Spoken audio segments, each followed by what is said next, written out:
first place we traveled to on our Michigan adventure was St. Ignace. I would have had a nice video of the Mackinac Bridge coming up, but my popular action camera failed. Our hotel was nice, but for an accessible room, it would have been nice if I could access the bathroom. We went to the Great Lakes Shipwreck Museum on the shores of Lake Superior, and this was my first time dealing with people in a while. It was a little nerve-wracking maneuvering around people after not doing it all winter, but it was a great trip, and I loved it there. It was beautiful. So then we came back to St. Ignace for dinner at the Mackinaw Grill. The food was delicious, but I could not fit under the table, so I had to eat just a cheeseburger and fries so I could reach it. Accessibility to the table was excellent, and the service was excellent also. I had a ton of anxiety about getting into my bed every day, so I thought I would show you here at home what it's like. But with the hotel bed, they have to maneuver me to the corner of the bed because the wheels of the lift will not fit under the bed. So they literally pull me on my pad, which has handles on it, up into the bed.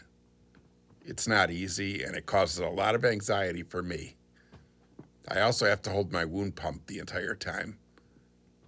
That just adds to the anxiety.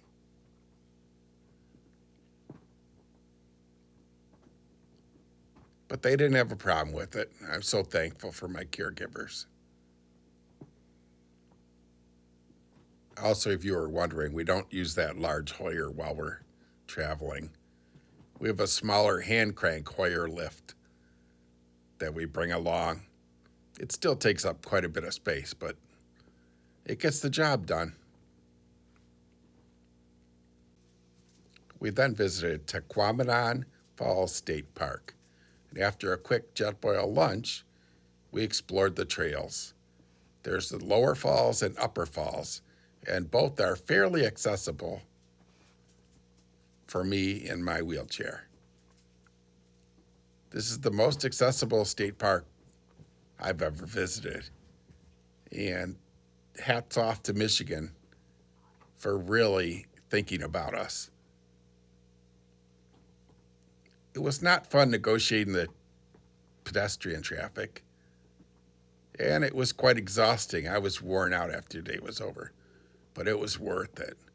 Michigan even put in cables at the viewing areas instead of a top third rail so I could see.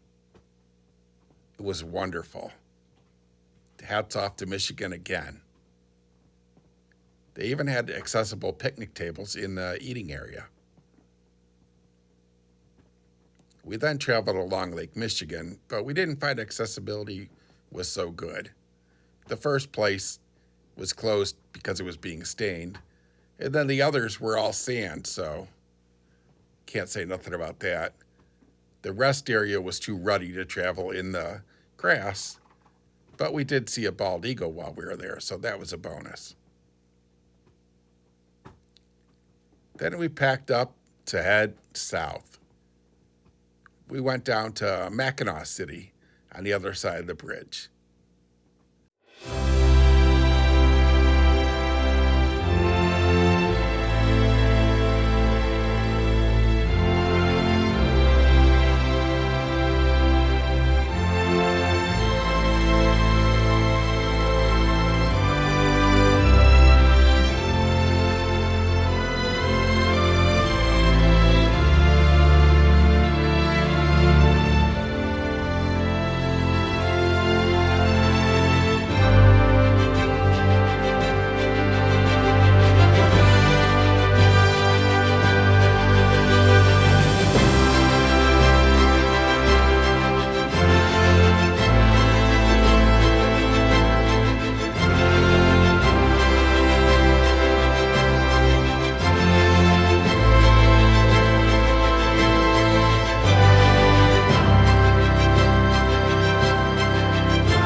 We then visited Mackinaw City, where I noticed something spectacular. They actually raised the sidewalks so the older buildings would not have steps, so they were wheelchair accessible. It was a brilliant move.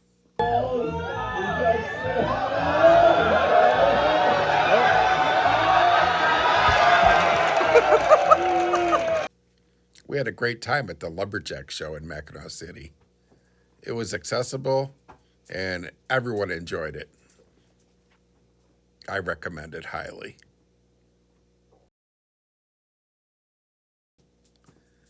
Then it was time to jump on the ferry and go see Mackinac Island. The ferry was very accessible, and they were very helpful also in getting me on the boat and off. It was a nice little journey, but I had a little issue. I was starting to get an infection and I could feel it. So I was starting to get tired all the time. That's my first sign. So before we actually got on the boat, Brianna called my urologist and she called in a antibiotic that we had to pick up after we got off the boat.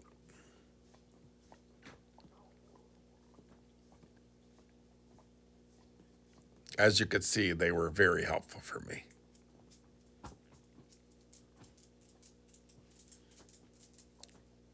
The island was beautiful. Absolutely beautiful. I highly recommend anyone visiting Upper Michigan visits Mackinac Island. There are no cars on the island. It's all horses and bicycles. And of course, me. I took a nice 45-minute nap in the alley there. We then checked out the Mackinac Hotel at the top of the hill. It was beautiful, but I don't see a lot of ways to get inside in a wheelchair. It was $15 to look around, and I just didn't think it was really worth it. It says that it's accessible, and the views were beautiful. Then we went down by the harbor, checked out the beautiful clear water, checked out town again, where the sidewalks were again raised so that I had access to everything.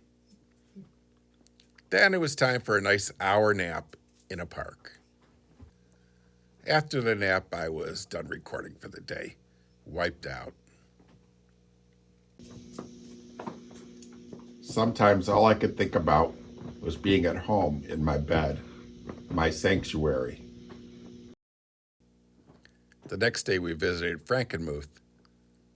I must say, again, accessibility was excellent. They raised the sidewalks so that, again, the old buildings I could wheel right into. They actually placed flower beds along the road so people wouldn't notice. We had a fun day traveling to all the shops. I was still a little under the weather, so I still had my good naps every once in a while in hidden places. We had a great time, and I would definitely return to all of it. I hope you enjoyed this.